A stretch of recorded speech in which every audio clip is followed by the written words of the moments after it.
YK TV ప్రేక్షకులందరికీ శుభోదయం. దినదర్శిని కార్యక్రమానికి స్వాగతం.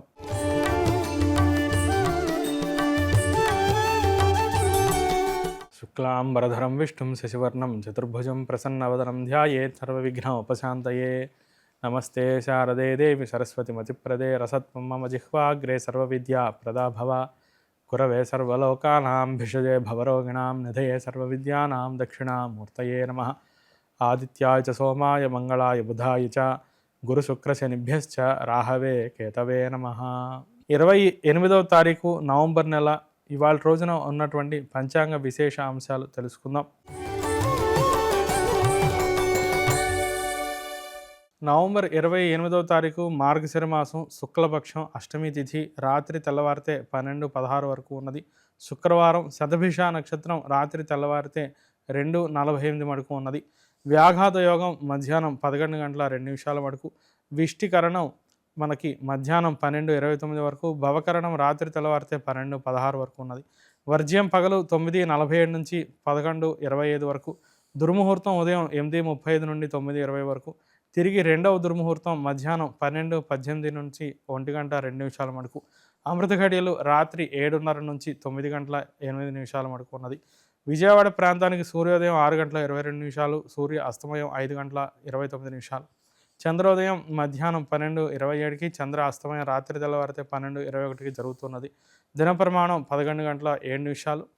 ఇవాళ రోజున శుభ సమయం ఉదయం 6 గంటల 42 నిమిషాలకి ఉన్నది.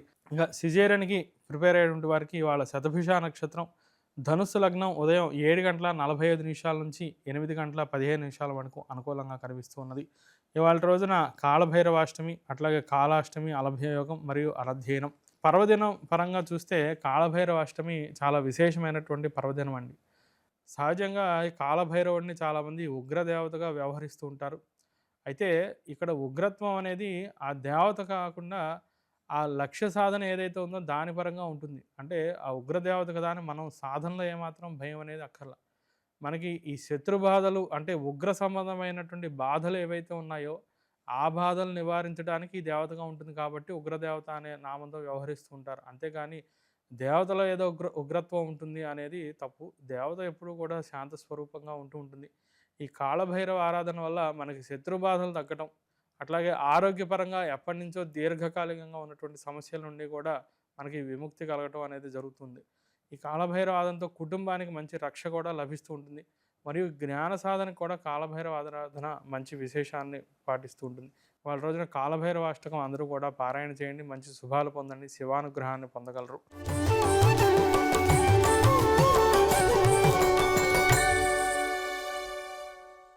ఇక గ్రహ సంచారం మనం చూస్తే కనుక కర్కాటక రాశిలో గురుడు సంచరిస్తూ ఉన్నారు.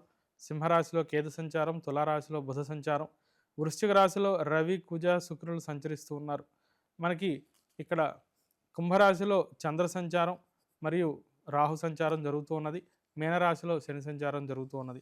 రోజంతాను కూడా శతభిష నక్షత్రం ఉండటం చేత ఇక్కడ మనం దినాధిపతుల్ని చూస్తే కనుక ఇక్కడ భరణి, పుబ్బ, పూర్వాషాఢ నక్షత్రం వారికి ఇవాళ రోజున రాహు దినాధిపతి అవుతున్నారు, ప్రత్యక్తార అవుతున్నది. రాహు దినాధిపతి అవటం చేత పనుల్లో అన్నీ కూడా బాగా చికాకులు ఉంటూ ఉండటం, అనుకున్న దానికన్నా ఖర్చులు ఎక్కువ అవుతూ ఉండటం, పనుల్లో ఆలస్యం కూడా అవుతూ ఉండటం, ఇతరులు తప్పుడు మాటలు విని మనం తప్పుడు నిర్ణయాలు తీసుకోవడం, ఆర్థికంగా కొంత నష్టపోవడం అనేది కూడా జరగవచ్చు.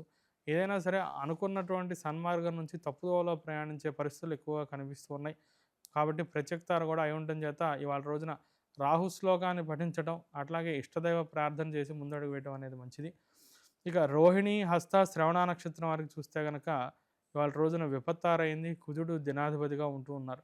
పనుల్లో కొంత ఉద్రిక్తమైనటువంటి వాతావరణం, ఇతరులతో అభిప్రాయ భేదాలు ఉండటం, కొంత దూకుడు స్వభావంతో ముందుకు వెళ్తూ ఉండటం, నోటి దురుసుతనం వల్ల శత్రు బాధల్ని పెంచుకోవడం అనేది కూడా జరుగుతూ ఉంటుంది. మితభాషణ అనేది బాగా అవసరం. ఇక ఆశ్లేష, జ్యేష్ఠ, రేవతి నక్షత్రం వారికి ఇవాళ రోజున ఇక్కడ బుధుడు దినాధిపతిగా అవుతూ ఉన్నారు, నైదంతార అవుతూ ఉన్నది.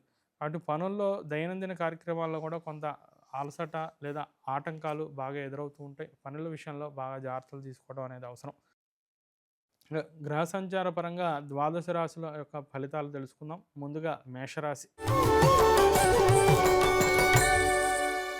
మేషరాశి వారికి లాభంలో చంద్రరాహువుల యొక్క సంచారం ఆర్థికపరమైనటువంటి అంశాలన్నీ కూడా బాగా అనుకూలత కనిపిస్తూ ఉన్నది.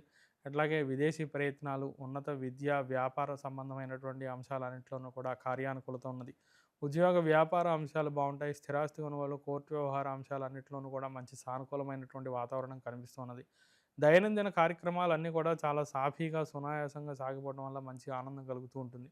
ఆరోగ్య విషయంలో మటుకు బాగా జాగ్రత్తలు తీసుకుంటూ ఉండాలి. సకాలంలో భోజనం చేయాలి. తదుపరి వృషభ రాశి.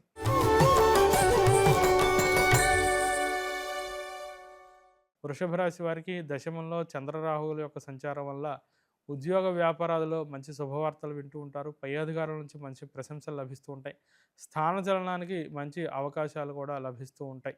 స్థిరాస్తి కొనుగోలు, కోర్టు వ్యవహార అంశాల్లో అనుకూలత కనిపిస్తున్నది. ఉద్యోగంలో ప్రమోషన్స్ రావటం, ఇంక్రిమెంట్స్ రావడం అనేది కూడా జరుగుతుంది. కొత్తగా ఏదైనా వ్యాపారాన్ని ప్రారంభించడానికి కూడా అనుకూలత కనిపిస్తూ ఉన్నది. తృతీయంలో ఉన్నటువంటి గురు సంచారం దృష్ట్యా పనులన్నీ ఒకేసారి పూర్తి చేయాలి అనేటటువంటి ఆవేశం కాకుండా నెమ్మదిగా స్టెప్ బై స్టెప్గా ఎలా ఒక్కొక్క పని మనం పూర్తి చేసుకోవాలి అనేటటువంటి రీతిగా సాధన చేసినట్లయితే అన్ని పనుల్లోనూ కూడా కార్యానుకూలత ఉంటుంది. తదుపరి మిథున రాశి.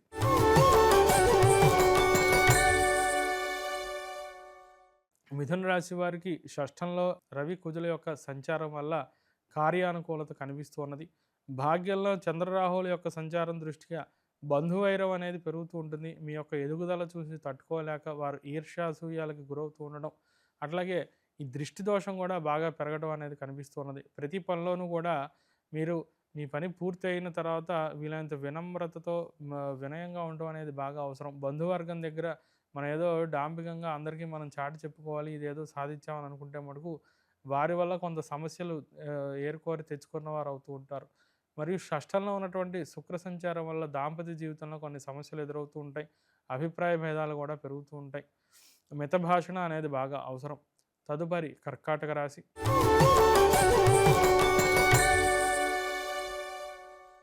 కర్కాటక రాశి వారికి అష్టమంలో చంద్రరాహుల యొక్క సంచారం ఇక్కడ అనారోగ్య సమస్యలను సూచిస్తూ ఉన్నదండి. అకాల భోజనం వల్ల, అట్లాగే అశుచి అయినటువంటి ఆహార భోజనం వల్ల కూడా ఆరోగ్యపరంగా బాగా ఇబ్బంది పడవలసి వస్తుంది. దానివల్ల దైనందిన కార్యక్రమాలన్నింటిలోనూ కూడా విఘ్నాలు కలుగుతూ ఉండడం, మనసు పెట్టి పని చేయలేకపోవడం, శ్రద్ధ పెట్టలేకపోవడం అనేది జరుగుతుంది. పనుల్లో బాగా ఆలస్యం, చికాకులు అనేవి కూడా పెరుగుతూ ఉంటాయి. పంచమంలో శుక్ర సంచారం దృష్ట్యా సంతానపరమైనటువంటి అంశాలన్నీ కూడా మంచి అనుకూలంగా ఉంటూ ఉంటాయి. వారు మంచి విద్యాబుద్ధులతో వ్యవహరిస్తూ ఉంటారు. తదుపరి సింహరాశి.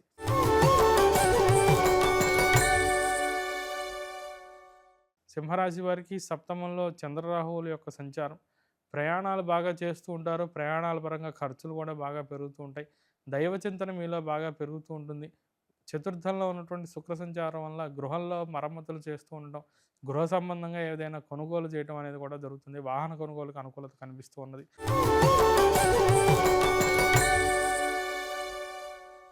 సప్తమంలో ఉన్నటువంటి చంద్ర సంచారం దృష్ట్యా వ్యాపారంలో ఆర్థిక లావాదేవీలన్నీ కూడా మంచి అనుకూలత కనిపిస్తూ ఉన్నది. తదుపరి కన్యారాశి. కన్యారాశి వారికి ద్వితీయ, తృతీయ, షష్ఠ లాభ యొక్క గ్రహ సంచారం మంచి అనుకూలతను చూపిస్తూ ఉన్నది. 7 గ్రహాలు బాగా అనుకూలంగా సంచరిస్తూ ఉన్నాయండి.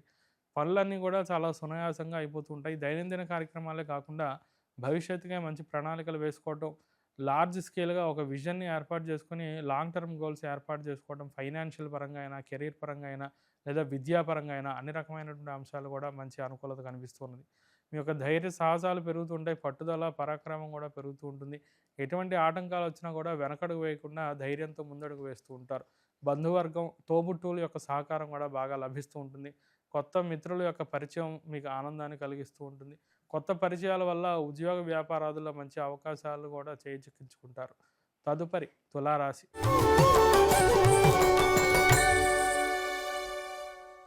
తులారాశి వారికి పంచమంలో చంద్ర సంచారం, జన్మంలో ఉన్నటువంటి బుధ సంచారం రెండు కూడా ప్రతికూల వాతావరణాన్ని సూచిస్తూ ఉన్నాయి. ఎవరిని నమ్మాలి, ఎవరిని నమ్మకూడదు అనేటటువంటి ఒక ఆందోళన, సందిగ్ధమైనటువంటి వాతావరణం బాగా ఉన్నది.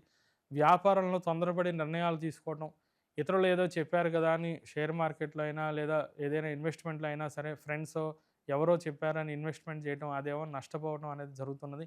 తొందరపడి ఇతరులకి ఏమాత్రం ఫైనాన్షియల్ బాధ్యతలు అప్పగించకుండా మీరే సొంతంగా వ్యవహరించుకోవడం అనేది మంచిది. మీకంటూ ఓన్గా ఒక క్లారిటీ లేకుండా మీకంటూ ఒక అభిప్రాయం, ఒక అవగాహన లేకుండా కేవలం ఇతరులపైన ఆధారపడి చేస్తే గనక నష్టపోయే అవకాశాలే ఎక్కువగా కనిపిస్తూ ఉన్నాయి. పట్టుదలకి పోయి కుటుంబంలో గూడా సమస్యలు పెంచుకుంటూ ఉంటారు. ద్వితీయంలో ఉన్నటువంటి రవి, కుజుల యొక్క సంచారం వల్ల కుటుంబ ఖర్చులు గూడా బాగా పెరుగుతూ ఉంటాయి. విద్యాపరంగా అయినా, ప్రయాణాల పరంగా అయినా, దాంపత్య జీవితానికైనా కూడా ఊహించినటువంటి ఖర్చుల వల్ల కొంత ఇబ్బందులు ఎదురవ్వాల్సి వస్తూ ఉంటుంది. తదుపరి వృశ్చిక రాశి.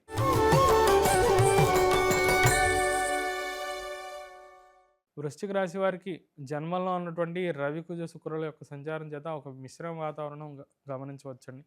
జన్మంలో 3 గ్రహాలు సంచరించడం చేత ఏ పని చేయాలన్నా కూడా తరచూ చికాకులు, మానసిక ఆందోళన, బంధువర్గం నుండి, ఇటు పెద్దల నుండి లేదా దాంపత్య జీవితంలో మీ యొక్క జీవిత భాగస్వామి నుండి కూడా బాగా చికాకులు అనేవి వస్తూ ఉంటాయి. అందరూ ఒక్కొక్క మాట చెప్తూ ఉంటారు. అందరూ కూడా భిన్నంగా ఉంటూ ఉంటాయి ఒక్కొక్కళ్ళు చెప్పేవి. అవన్నీ ఎలా సమన్వయం చేసుకోవాలి అనేది తెలియక బాగా సతమత పడుతూ ఉంటారు. ఒక ఏకాభిప్రాయానికి రాలేరు. ఇక్కడ భాగ్యంలో గురు సంచారం మినహా మిగతా గ్రహ సంచారం అంతాను కూడా బాగా ప్రతికూలంగా ఉంటూ ఉన్నది. దైవానుకూలత చాలా తక్కువగా ఉన్నది. ప్రతి పనికి కూడా కొత్త ఇబ్బందులు ఎదురయ్యే అవకాశాలు కనిపిస్తున్నాయి. నవగ్రహ ఆరాధన చేయండి, ఇష్టదైవ ఆరాధన చేయండి. దేంట్లోనూ కూడా తొందరపాటుతనం అనేది పనికిరాదు. ఎవరు ఎన్ని చెప్పినా సరే మీకంటూ ఒక నిర్ణయం తీసుకునేటప్పుడు ఒక క్లారిటీ అనేది బాగా అవసరం. దాంతో ముందడుగు వేస్తే గనక మంచి అనుకూలత కనిపిస్తున్నది. తదుపరి ధనుస్సు రాశి.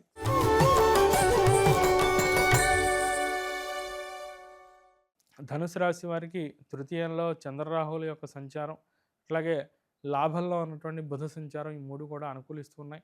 వ్యాపార లావాదేవీలు అన్నీ కూడా బాగుంటాయి. ఆర్థిక విషయాలన్నీ కూడా బాగుంటాయి. దూర ప్రాంత నివాసాలు, విదేశీ ప్రయత్నాలు, అట్లాగే ఉన్నత విద్యా ప్రయత్నాల్లో మంచి అనుకూలత కనిపిస్తూ ఉన్నది. చతుర్థంలో శని సంచారం వల్ల గృహ సంబంధమైనటువంటి పనులన్నీ కూడా కొంత ఆలస్యం అవుతూ ఉంటాయి. వ్యయంలో ఉన్నటువంటి శుక్ర కుజుల యొక్క సంచారం వల్ల ఖర్చులు బాగా పెరుగుతూ ఉంటాయి. తోబుట్టులకే కానివ్వండి లేదా ఈ కుటుంబ సంబంధమైనటువంటి అంశాలకే కానివ్వండి బాగా ఖర్చులు చేస్తూ ఉంటారు. ధనాన్ని జాగ్రత్త చేసుకోవడం అనేది బాగా అవసరం. భవిష్యత్తుగా ఈ ప్రణాళిక సరిగ్గా వేసుకోకపోతే ఇబ్బంది పడే అవకాశాలు కనిపిస్తున్నాయి. తదుపరి మకర రాశి.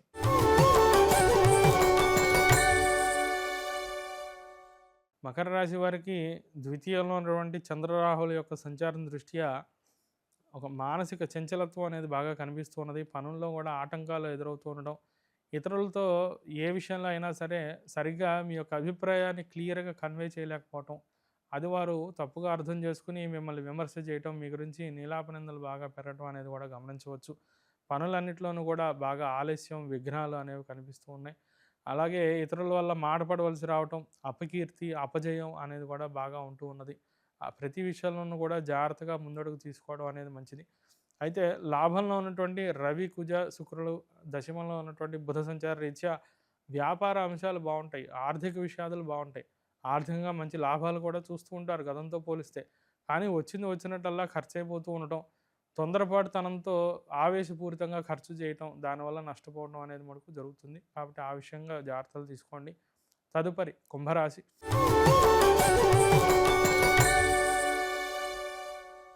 కుంభరాశి వారికి జన్మంలో షష్టంలో ఉన్నటువంటి గ్రహ సంచారం వల్ల కొంత ఇబ్బందులు కలుగుతూ ఉంటాయి. ద్వితీయంలో శని సంచారం, సప్తమంలో కేతు సంచారం. ఆరోగ్య విషయంలో జాగ్రత్తలు తీసుకుంటూ ఉండాలి. దైనందిన కార్యక్రమాలు, ఆర్థిక లావాదేవీలు, కుటుంబ పరంగా, వృత్తి, వ్యాపార పరంగా అంశాలన్నింటిలోనూ కూడా జాగ్రత్తలు తీసుకోవడం అనేది మంచిది. వృత్తిపరంగా కొన్ని ఊహించినటువంటి మార్పులు జరుగుతూ ఉంటాయి. కొన్ని ప్రతికూలంగా ఉంటాయి, కొన్ని అనుకూలంగా ఉంటూ ఉంటాయి. అయితే మీలో పట్టుదల మటుకు బాగా పెరుగుతూ ఉంటుంది. ఎన్ని అవరోధాలు, సమస్యలు వచ్చినా సరే భవిష్యత్తు పైన ఒక ఆశాభావంతో ఉంటూ ఉంటారు. కార్యానుకూలతగా ఇంకా ఎట్లా శ్రమించాలి అని ప్రణాళికలు వేసుకుంటూ ఉంటారు. దశమంలో రవి సంచారం వల్ల ప్రభుత్వ సంబంధ కార్యానుకూలత బాగా కనిపిస్తున్నది. అట్లాగే ప్రభుత్వ ఉద్యోగులకు కూడా మంచి అనుకూలత కనిపిస్తూ ఉన్నది. తదుపరి మీనరాశి.